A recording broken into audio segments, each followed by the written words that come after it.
speaker for tonight. Steve Snyder, I've known him a long time now, and I've had his book almost right from the start, I think. He was nice enough to sign it for me. I just thought it was such a thrilling read. I think I just read it in 2 days because I couldn't stop. But anyway, enough about me. I'm going to turn over to Steve, and thanks for being here, Steve. I'm really excited about this. Thank you, Steve. I appreciate being here. I am a CAF member. In addition to being the author of the book, I'm also the president of the 306 Bomb Group Historical Association and on the board of directors of the 8th Air Force Historical Society. We have our annual reunion coming up in about a month in Colorado Springs. Growing up, I knew the basics of my dad's World War II history. I knew he was a B-17 pilot. He was stationed in England with the 8th Air Force.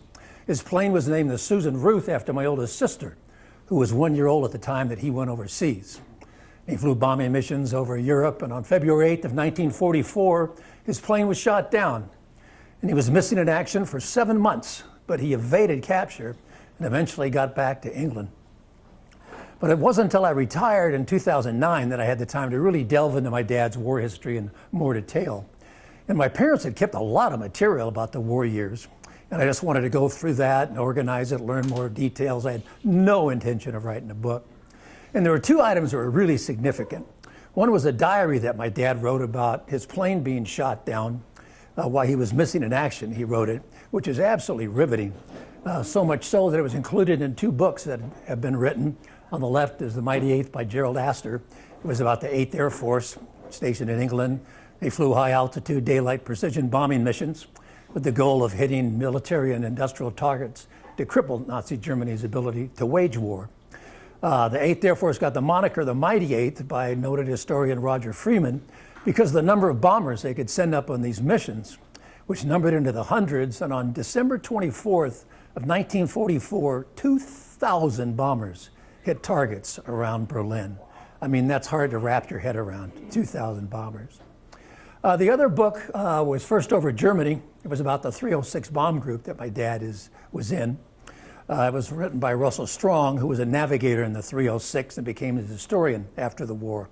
Their motto was First Over Germany because they were the first bomb group in the 8th Air Force to hit a target in Germany, Wilhelmshaven, on January 27th of 1943.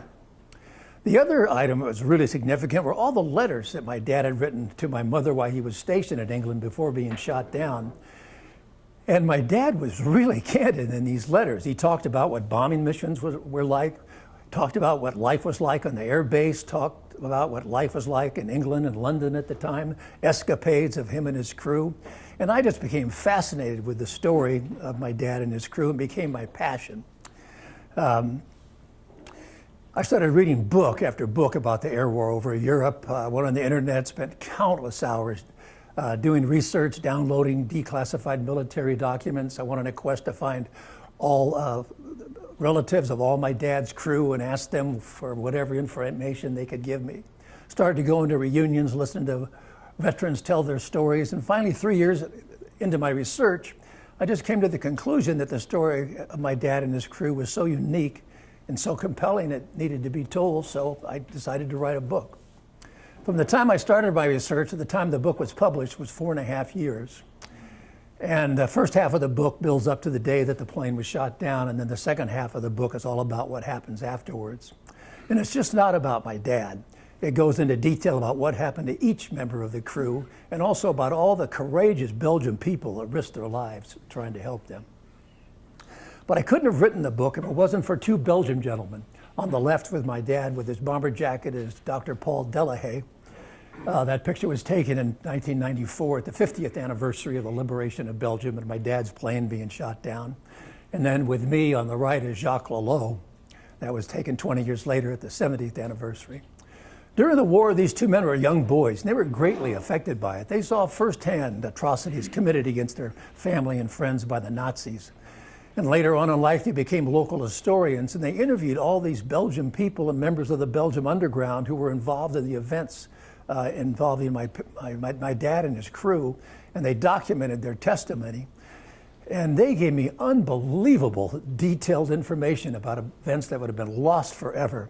So I owe them a huge debt. Initially, my dad didn't go into the Air Force. As a result of the first peacetime draft in the fall of 1940, implemented by President Roosevelt, my dad went into the Army in April of 1941, and he was stationed at Fort Lewis, Washington. And at the time the World War II started, the U.S. military was woefully weak. They ranked 18th in military strength in the world, behind Romania.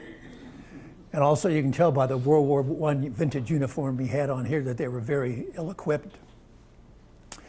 3 months later in July, he married Ruth Hempel at First Lutheran Church in Pasadena. My mother was born and raised in Pasadena. It was shortly after she graduated from UCLA.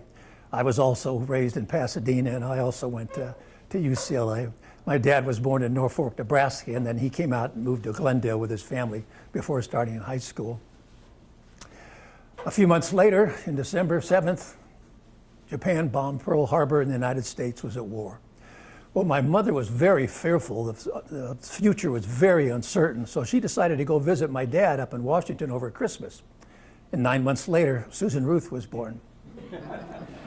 Well, at the time, my dad was, concerned how he was going to support his family. He has a new bride, a baby on the way, and he didn't think he could do that very well in a private's pay in the Army. So he decided to volunteer for the Air Force where he could make more money, especially if he made it through pilot training and became an officer. So in June of '41, he went through pre-flight training at Santa Ana Army Air Base here, and then went through the various stages of pilot training. This slide's kind of busy, but it kind of goes through the various stages of pilot training. There were three main stages. One was primary, and if you made it through primary, you went into basic pilot training. And pilot training was really rough. 40% of the cadets that started washed out. And they became bombardiers or navigators or perhaps gunners. And then after basic, they separated the pilots out. They either went into single-engine planes, fighters, or two-engine planes, either transports or bombers. Typically, the shorter pilots went into fighters because of the cramped conditions in the cockpit. My dad was 6'3", so he went into twin-engine planes. But personally, I think it also was based on personality. It's my experience that fighter pilots tended to be pretty cocky, have big egos, risk takers, whereas those bomber pilots tended to be a little more level-headed and team players. Here you see my dad at primary training at Santa Maria, California. This was a huge day for my dad because the first time he soloed. And back then you couldn't wear your goggles on your helmet until you had soloed. So that was a big day for him. These are the three planes he flew in pilot training. Up top, you have the Stearman biplane, and then in basic, Vultee-Valiant single wing plane, and then advanced training to Curtiss-Wright AT-9 twin-engine plane. My dad graduated from advanced pilot training in Douglas, Arizona in April of 1943, where he earned his commission as a second lieutenant in his pilot's wings. From there, he went to transitional crew training, where he learned how to fly a four-engine B-17 bomber. From there, he went to operational crew training, where the various members of the crew came together and they learned to operate as a team. And then once deemed ready, they were assigned overseas to the European Theater of Operations. On October 21st of 1943, my dad and his crew reported to the 306 Bomb Group at Thurley, about 60 miles north of London. This is what the base looked like at the time. The base isn't there anymore, but the rural countryside looks exactly the same. My wife and I had a visit. They have a nice little museum there that my wife and I would visit several times. Here you see the insignia of the 306 Bomb Group. In the 8th Air Force, there were 3 air divisions. The 306 was in the 1st Air Division, which was signified by a triangle. And then every bomb group had a letter designation, and for the 306, it was H. So the triangle H represented the 306th. Besides being the first bomb group to hit a target in Germany, the 306 was also the longest serving bomb group in the 8th Air Force. They arrived in England in September of 1942, and they didn't go back home until December of 1946. They stayed on after the war, involved in the Casey Jones Project, which was the aerial photo mapping of Western Europe and Northern Africa. Most all of you have probably seen the 1949 movie 12 O'Clock High, starring Gregory Peck. That was based on a true story about the 306 bomb group. The fictitious bomb group in the movie, the 918th, was derived by multiplying the 306 by 3. Another distinction the 306 had is that their flight surgeon, Dr. Thurman Schuler, was responsible for convincing 8th Bomber Command General Ira Aker to implement a mission limit in April of 1943. Up until that time, there were no mission limits, and the morale of these combat crews was going into the tank because they realized they would never, ever make it home. They'd either be killed or shot down and become a prisoner of war. Dr. Schuler suggested a mission limit of 20. Aker set it at 25, but at least they had a light at the end of the tunnel and some goal that they could shoot for and try to, and hopefully make it home. Every bomb group had 4 bomb squadrons, either the 4 in the 306. Up in the upper left was the Clay Pigeons. They took more losses than any other bomb squadron in the 8th Air Force. My dad's bomb squadron is the 306th, Fightin' Bitin' in the lower right there. I always like to point out the ground crews. The combat crews got all the glory and recognition, but it was these ground crews that really kept these planes flying. After missions, these bombers would come back in all beat up. These ground crews would stay up all night long, usually in very inclement weather, sleet, snow, mud, rain, repairing battle damage, doing maintenance on the plane, replacing engines, tires, and what have you. And they took great pride in these planes. They really considered it their plane, and they just loaned it out to the combat crews occasionally to fly missions. So they are the unsung heroes. Here you see my dad's crew. A B-17 had a 10-man crew. There were 4 officers kneeling in front. My dad's on the lower left. He was the first pilot, and as such, the commander of the crew and the plane. And then going across, you have the co-pilot, the navigator, and then the bombardier. And then behind them, you have 6 enlisted men who were mainly gunners. 5 of these men came home, but 5 did not. That's not the Susan Ruth there in front of. That's just another B-17 that they took their crew picture in after they arrived in England. I always like to point out the nose art. I love the nose art. It's interesting that the Air Force was the only entity that allowed their planes to be painted. The Marines didn't, the Navy didn't, and really other countries didn't allow it. But the Air Force thought it could help the morale of these young guys if they could personalize their planes. And they're really creative in what they named and painted their planes. Many times it was a cartoon character, but more often than not, it was a scantily clad or a nude woman. After all, these guys are in their late teens and early 20s and very young men. The 306 flew B-17 bombers. The 1st Air Division and the 3rd Air Division flew B-17s. The 2nd Air Division flew B-24 Liberators. It was nicknamed the Flying Fortress because of the armament it had on the plane. It had 13 50 caliber machine guns, so it could put out a tremendous amount of firepower, and also it could take a tremendous amount of battle damage and keep flying. Every plane was identified by tail markings. You can see the triangle H of the 306th Bomb Group in the 1st Air Division. And then they each had a serial number that was assigned by the manufacturer. Boeing designed the B-17 and produced 60%, but Lockheed Vega and Douglas Aircraft Corporation each produced 20% as well. In Europe, there were 3 models of B-17s flown. The first was the E model, but they only built 500 of those, so they were phased out very quickly by the F model. And then it was replaced in the fall of 1943 by the definitive B-17, the G model, which you can always tell by the chin turret underneath the nose. Here you see the crew positions on the plane. Again, this is the G model with the chin turret. You have the bombardier, navigator, 2 pilots, flight engineer, the bomb bay, radio operator, ball turret gunner, 2 waist gunners, and then the tail gunner.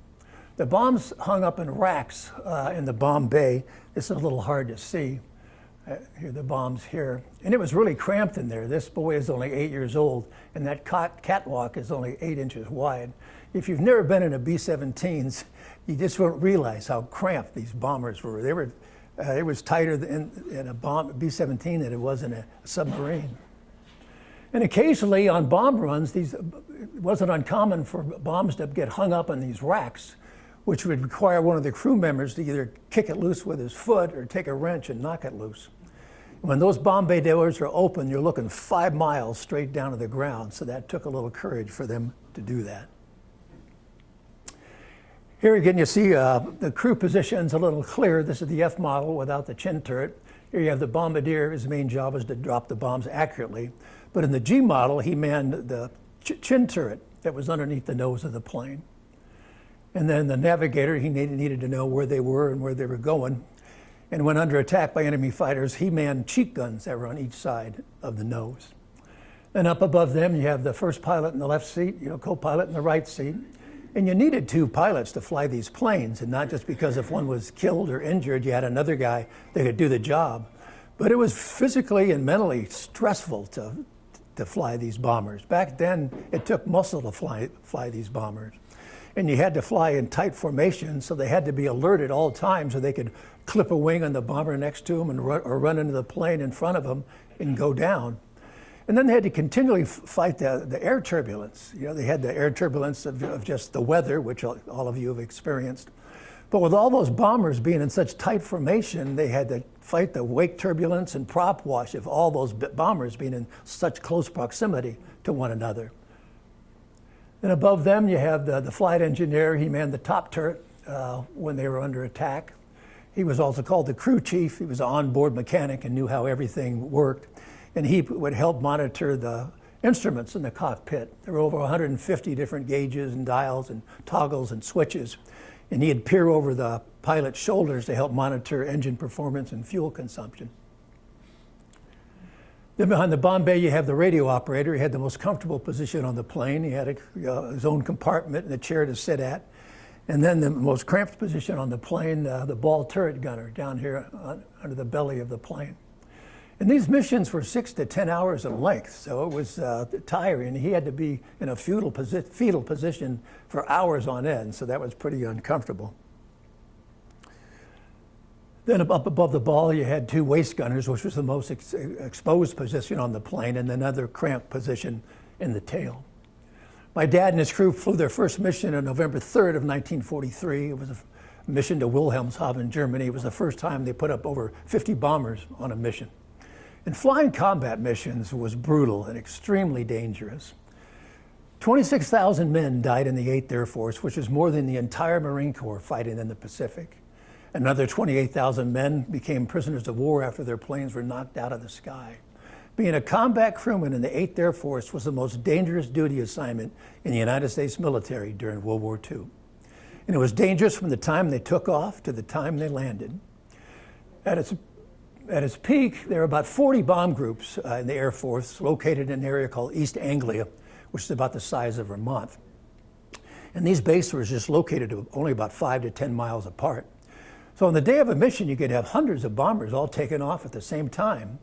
And back then, you didn't have any air traffic control. There wasn't any radar, and usually the weather was socked in, and you couldn't see anything until you got above the cloud layer.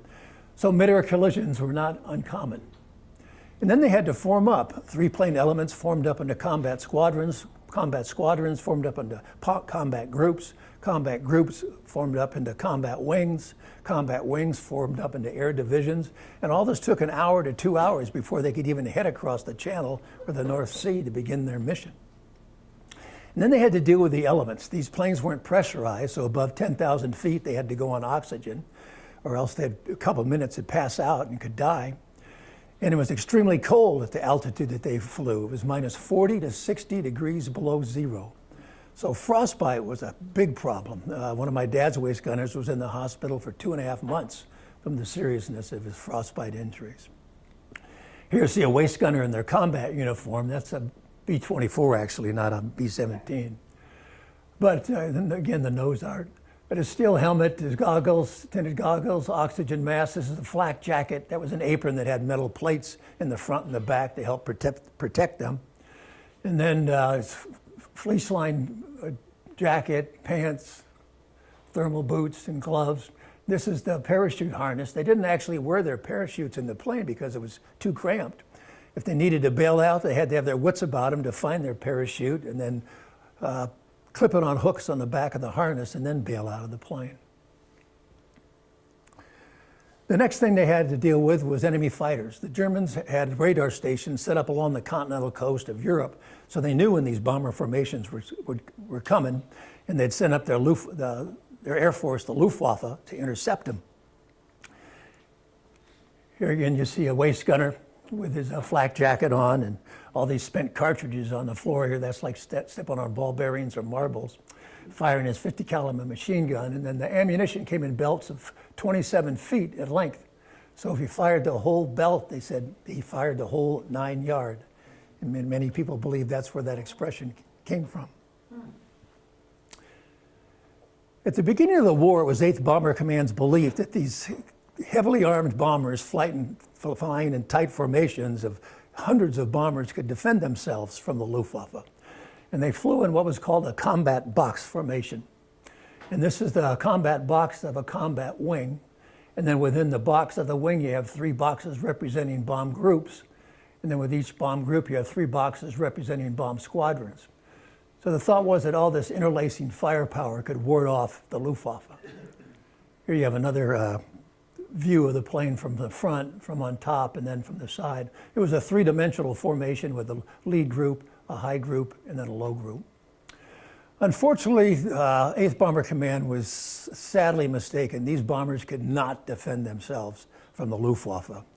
And in the early years of the war, in 1942, 1943, they took devastating losses. And even when they realized they did need fighter escorts, the fighter planes at the time didn't have the fuel capacity to escort the bombers all the way into Germany and back. They could get across the English Channel, but then they'd run low on fuel and have to turn around and head back to their bases. It was particularly brutal in 1943. Even though they implemented that mission limit of 25 in April, it was statistically impossible to complete 25 missions. The average number of missions they flew that year was 6 before being shot down. And the losses culminated in October of that year in what's referred to as Black Week, when over 4 missions they lost 148 bombers. That's almost 1,500 men.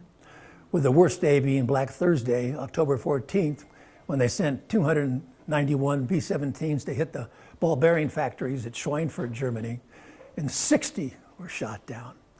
The 306 lost 10 of the 15 B-17s that they sent up on that mission. Well, the 8th Air Force was in shock. There was no way they could sustain those losses. And they stood down from flying missions into Germany for the rest of the year. It wasn't until right at the end of 43 and the beginning of 44 when fuel tanks were added to the P-47 Thunderbolts and the introduction of the P-51 Mustang that they finally had fighters that could escort them deep into Germany all the way to the target and escort them back. The P-51s were particularly effective. I don't know if anyone recognizes this plane. That's Tom Cruise's P-51 that he flew in Top Gun Maverick. I took that picture at the Planes of Fame Air Museum. I don't know if it's stored there anymore. But by the time D-Day rolled around, June 6th of 44, the Luftwaffe had been almost completely decimated. So the P-51s really won the air war over Europe.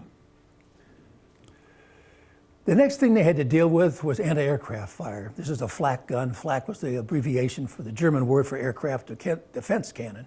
And these were deadly weapons. They fired 25 shells a minute, and they were calibrated to explode at the same altitude that these bombers were flying. And these shells were filled with all different shapes and sizes of razor-sharp metal that when they exploded, they'd burst out hundreds of feet and easily penetrate the thin aluminum skin of these bombers. I mean, the skin was so thin on those B-17s, you could take a screwdriver and just poke it right through it.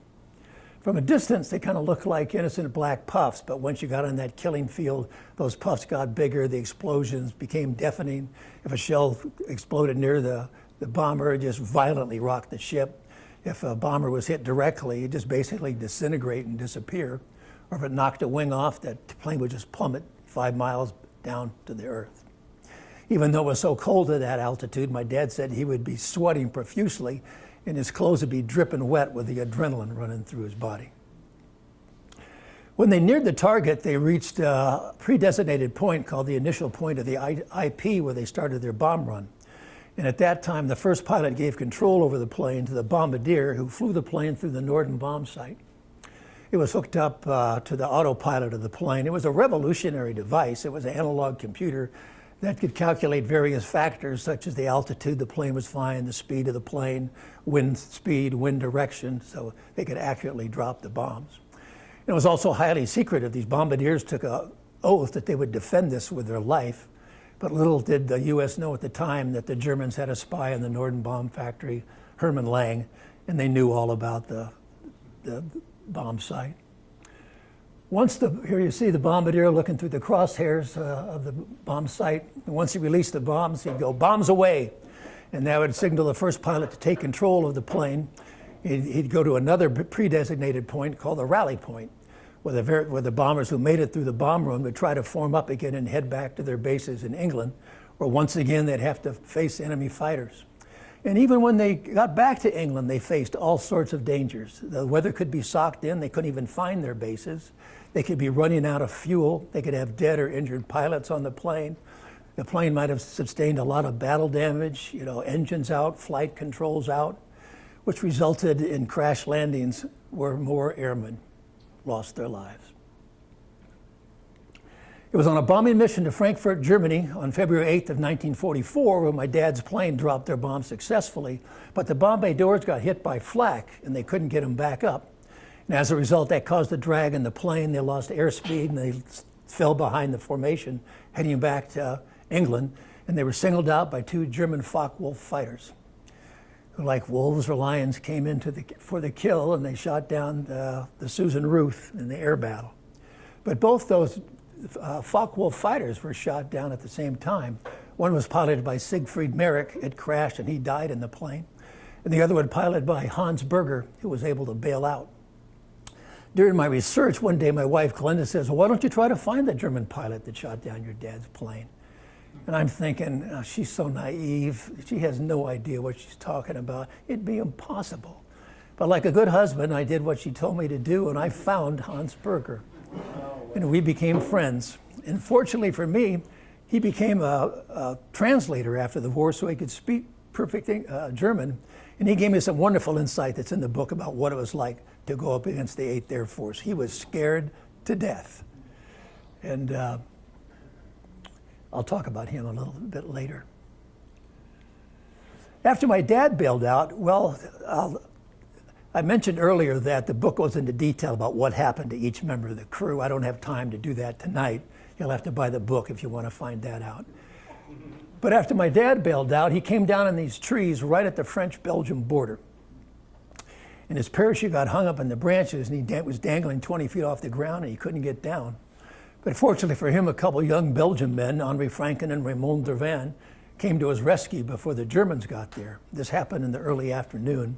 They told my dad to stay put and hide because they thought they'd come back that night and get him, because they thought it was too dangerous to try to move in daylight with German patrols combing the area trying to find these guys that had bailed out. This is the tree, that's Henri Franken, and that's the tree that they helped my dad down. He sent these pictures to my dad after the war. There's over 200 time period photographs in the book, so you can visualize everything you're reading about, many taken by Belgian people, either sent to my dad or provided to me from Dr. Paul Delahaye and Jacques Lelot, who I mentioned earlier. So that night they took him to the Dervan farmhouse, and that farmhouse is in Belgium and those trees are in France, so it's right at the French-Belgium border. And he stayed there just one night, because again, they thought it was too dangerous for him to stay there any longer with those German patrols still in the area. So the next night, a Belgian customs officer, Paul Tilcan, came in a tandem bicycle to take him to a safer location. So it was the middle of the night, pitch black, drizzly, and they headed out. My dad had some shrapnel wounds in one leg, so he could only pedal with his good leg. And they came up to a hill, and they had to get off the bike and start pushing it up the hill. And they came to this building. That's what it looked like in 1994. But during the war, it was a cabaret, a little cafe. The lights were on, music was playing, people were laughing. And all of a sudden, two German officers come walking out with these two French girls. One comes up to my dad, puts his arm around him, and asks for a light for a cigarette. My dad is petrified. He can't speak German. He didn't know French at that time. But fortunately, Paul knew what they wanted and lit the guy's cigarette, and they let him go on their way. My dad said these German officers were too drunk and too interested in these young girls to pay much attention to them pushing a bike up in the middle of the night. And after that, my dad was moved from place to place to place. How long he stayed in any given location depended on how brave the people were who lived there and how dangerous the Belgium underground thought it was for him to stay there. He might spend one night, might spend 6 weeks. Here you see my dad with a few of his helpers. He had many more helpers than this. At 6'3", he was much taller than the locals, so they stuck a beret on him to help him try to blend in. I don't know how effective that was, but the people who hid my dad, or any downed airman for that matter, were unbelievably brave people. They risked not only their lives, but the lives of their family and friends, because if the German secret police, the Gestapo, found out about it, they would be arrested, tortured, and either shot or sent to a concentration camp. And some of the people who held my dad and other members of his crew did meet that fate. Here you see a couple women that my dad spent lengthy periods of time with. On the left is Ghislaine Bayou. It was with her and her husband Maurice that my dad wrote that diary that I mentioned earlier. And then on the right is Jeanette Godin. He spent time with her on a couple different occasions. Her husband was a captain in the French army who was captured in 1940 when Germany first invaded the lowlands, and he spent the remainder of the war as a POW. Normally when the underground came across downed airmen, they tried to get them back to England through various escape routes, down through France, over the Pyrenees, into Spain, and then out through British-controlled Gibraltar. But something always went wrong trying to get my dad out, and it became very frustrating. And he had several occasions that are described in the book where he was almost discovered by the Germans. And so he got tired of hiding, and he decided to join the French resistance. Word came on June 6th that the Allies had landed at Normandy, and he decided to get back into the fight. Unlike most airmen, he had that year's experience in the army and the infantry, so he knew how to fight on the ground, unlike most airmen who just went straight into the Air Force. I mean, this was extremely dangerous for him to do, and his helpers tried to talk him out of it because he could die fighting against the Germans, or if they captured him, he'd be shot on the spot as a terrorist. But he felt it was his duty to get back in the fight. There were other Americans fighting and dying for their country, and he felt that obligation. I don't know how many men would have made that decision. I'll describe one occasion he was almost discovered. This is the Bayou home in Charleroi. At night, middle of the night, there was a loud pounding on the door, and Germans, and Maurice told my dad to get up on the roof, and then he'd come get him after the Germans left the area. Well, they never left the area. They stayed there all night, so my dad stayed on that roof the entire night. And I've been in this house, I've been in all these places where my dad was hidden, and you can't see it from this angle, but there's a little attic up on top and a little tiny window that you have to crawl out of, and it's a tile roof. It's really steeply sloped. So I can't imagine climbing out there and being up there in that roof all night. But I mentioned there's other examples of him almost being discovered. Getting back to joining the French resistance, he convinced Amy Cools, one of his helpers, to accompany him down across the French border to meet up with a unit of the French resistance. This is not the group that my dad joined, but it gives you an idea of what they look like. They were called the Maquis. They were independent, small, ragtag guerrilla groups located all across France. And they just harassed the Germans. They attacked convoys, disrupt communications, sabotaged railroad lines, assassinated German officers. And they got their information over the BBC through the British through coded messages. And my dad said the information they gave him was unbelievably accurate. If they said a convoy was coming down this road on this date at this time, sure enough, they would be there. And that was a result of the British cracking the German Enigma code and knowing everything that they were up to. Here's the farmhouse that they stayed in Wallers, France. Here you see my dad standing in front of it in 1994. He stayed in this tower up here. We see these windows. On one occasion, it was early in the morning. He just had his skivvies on and shaving cream on his face, and he looked out and the German patrol was coming up the road. So he had to jump out of these windows and back and hightail it in the woods to avoid being caught. Who took this picture and however it ever got back to my father, I don't know, but that's him fighting with the French resistance in 1944, 81 years ago. Finally, on September 2nd, about 7 months after he bailed out, word came that there were U.S. troops in Trélone, France. So I walked into the town square, went up to an army major. Actually, it was a unit of Patton's Third Army, which had come up through France after D-Day. Identified himself. They interrogated him to make sure he was who he said he was. Then he caught a ride on a convoy taking German prisoners to Paris. Then he hopped on a transport and got back to his base in England, where he sent a Western Union telegram to my mother saying, "Fit as a fiddle, back at base. Bank the money, honey," because he had all that back pay coming to him. Belgium's a wonderful little company. A lot of people don't realize it's really divided in two. The upper half of Belgium is called Flanders, where they speak a dialect of Dutch, Flemish, and this is more highly populated and industrial. And then the lower part of Belgium is called Wallonia, where they speak French, and it's all rural farmland. And my dad and the plane and the crew members that were able to bail out came down right about here. Actually, my dad and the plane came down in Belgium, and the other guys that were able to bail out came down in France, and they were brought back into Belgium either by Germans who captured them or by members of the French resistance.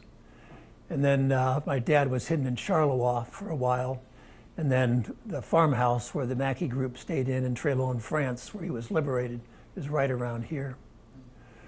The Belgian people are wonderful people. To this day, they are so thankful and so grateful for the Americans and the Allies coming to rescue them from 4 years of Nazi occupation and oppression. And Dr. Delahaye in 1984 started the Belgium American Foundation to remember and honor the events that took place, and started building memorials to remember these events, and they have ceremonies on the anniversary of those events. But the big celebrations are all centered around September 2nd, which is the day that that area of Belgium was liberated. And they're wonderful events. This is a poster from the 70th anniversary. I just went to the 80th anniversary last year, but they last several days. They erect these big tents. That's a parcel of just one tent. Seats hundreds of people, and they have band concerts and dances and lunches and dinners. The local volunteers dress up in period costumes, and the local beer Chimay just flows, and everyone has a great time. But they have ceremonies that are different memorials that are solemn locations. This is at Cendron, which was right at the French-Belgian border, where the U.S. 9th Infantry first crossed over the Wartroise River from France into Belgium to liberate the country. And the U.S. military is represented, French military, Belgian military, all the villagers come out. The ambassador, U.S. ambassador of Belgium comes down with a big entourage, and they're just wonderful, moving events. They do a great job of educating the younger generations too. As you can see here, they put these younger people just right up front. This is a memorial of Mackinoise to the crew of the B-17 Susan Ruth. It's about 200 yards from where the plane came down. And that was dedicated in 1989. And before that, my dad, like most World War II veterans, didn't talk a lot about the war. But he and the 3 other crew members that were still living at the time went over for the dedication of the memorial, and there he was reunited with all these Belgian people that hid him during the war, taken around to the places where he was hidden, and that brought it all back, and he started talking about it after that.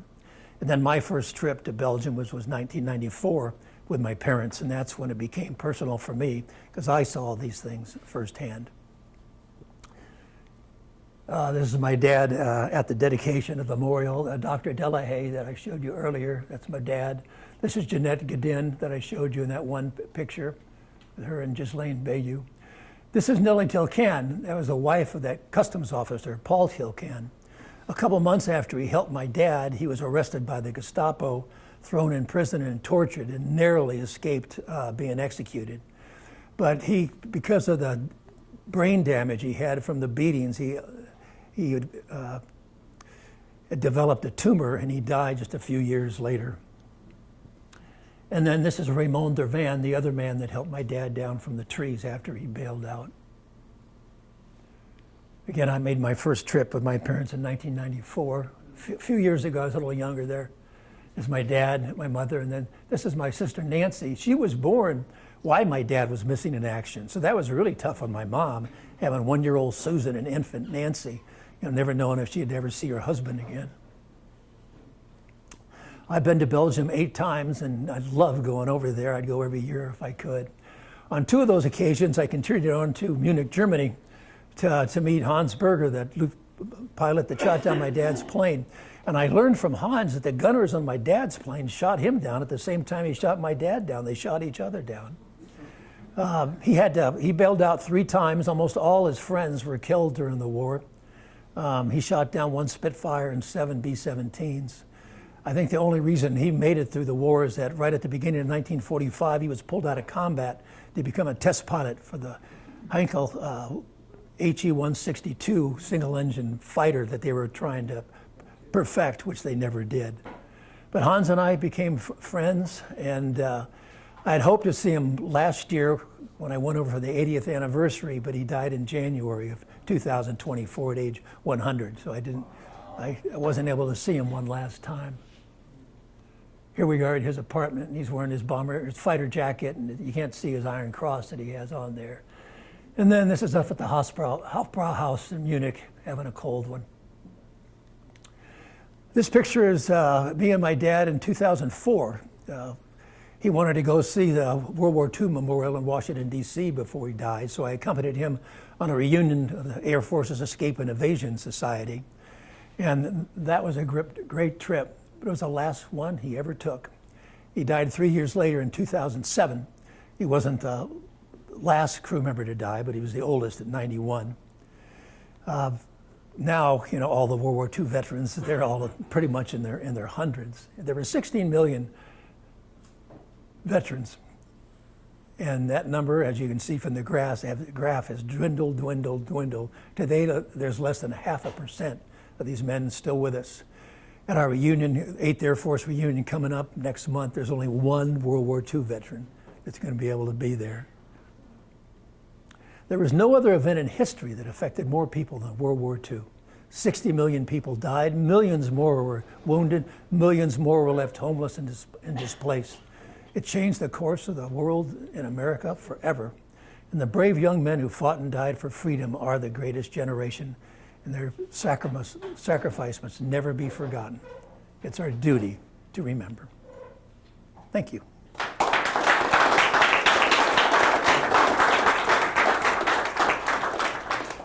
If anyone has any questions, I'll handle a few. Yes, sir. Where do you hold the 8th Air Force reunions? We moved from city to city. This year it's in Colorado Springs. Last year it was in New Orleans. Next year it's in San Antonio. And then the year after that in Savannah, where the 8th Air Force Museum is. Steve, to add to your situation as far as the Belgian people, my wife and I went over to Normandy, and we were actually out on the National Cemetery. We were looking for family members that had fought over there during that period of time. And while we were walking across the graveyard markers, this man, approximately 6'5", probably 300 pounds, heard us speaking English and came running at us. And of course, I was a little intimidated by all this. And he walked over and he said, "You are from America? You're Americans?" I said, "Yes, we are." And he gave me this giant bear hug and hugged my wife. He said, "My grandmother and my mother said, every American I ever see deserves a thank you." Amen. And they were Yeah. wonderful people. We sat out there for probably 2 hours and talked. I just want to let you know that was a wonderful experience. Yeah, I've developed so many close friends over there. I'm friends with the grandkids of people who hid my dad, and some of my, 4 airmen, well actually 5 airmen in the shot down story are buried, 4 at Margraten and 1 in Belgium. And I'm friends with the grave adopters of those, and you build these ties with these people. It's just fantastic. Steve, I was going to mention, when we were in Lisieux, France, 6 years ago, the doll dropped in the reenactor paratroopers. The Belgians had full-on gear, meaning they had all the armament, the bazookas, the Garands, the Tommy guns. They had everything. Those guys were just fanatical about the reenactment. Yeah, and when we have when you go to these ceremonies, there's all these Belgians set up a full army camp with all their vehicles, and they reenact the 9th U.S. 9th Infantry crossing over the Wartraws River, and all the villagers get out there and everyone applauds, and then following the vehicles are all these people, dressed up in period clothing from the war, representing, refugees that had fled to France and then coming back, into Belgium. They're just fantastic. Is that it? I was wondering how long, and you might have said this, so I apologize, how long was your dad missing in action before he was able to tell us why? And then you said your sister was born. Why he was missing in action. Okay, Nancy. So how long, okay, I'll read the book, but, Well, he was shot down on February 8th, okay. and on February 23rd, my mother got a telegram from the War Department where all the wives or mothers, got the telegram saying he was missing in action. And she's pregnant. Yeah. Okay, and then when again? Well, he got back and sent the telegram on September 6th. So it was a little over, about 7 months. About 7 months. Well, when you read the book, it's funny. Well, I'll let you read the book. By the way, it's $25 cash or credit card, if anyone's interested. I will say one other thing. After my dad came back to England, they sent him back to the States to become a B-17 flight instructor. They had a rule at the time that if you were shot down and helped by the underground, you couldn't go back in combat, because they thought if you were shot down a second time, captured by the Germans and tortured, you'd give up the identity of the people that helped you the first time. The only exception to that I know of is Chuck Yeager, who personally met with General Eisenhower and talked him into going back into combat. So thanks again. Thank you. And it's worth getting the book.